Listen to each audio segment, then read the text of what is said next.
Hey guys, welcome back to my channel மருஸ் update. இன்றைக்கி நெஞ்செலும்பு சூப்பு எப்படி செய்கிறதுன்னு சொல்லி பார்ப்போம். வாங்க வீடியோக்குள்ளே போகலாம்.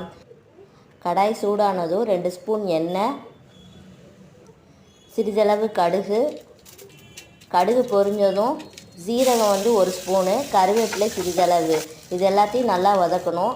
1/4 டீஸ்பூன் மஞ்சள்தூள், பிரியாணி இலை 1, பட்டை, கிராம்பு, அன்னாச்சிப்பூ, கசகசா, இது எல்லாத்தையுமே சேர்த்து நல்லா வதக்கிக்கோங்க. 2 தக்காளி பழம் சேர்த்துக்கோங்க.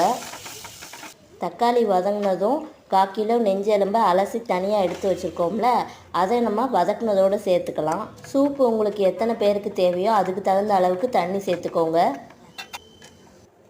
மூடி போட்டு கொஞ்சம் நேரம் வேகட்டும். இந்த சூப்பு சளி தொல்லைக்கெல்லாம் ரொம்பவே நல்லது.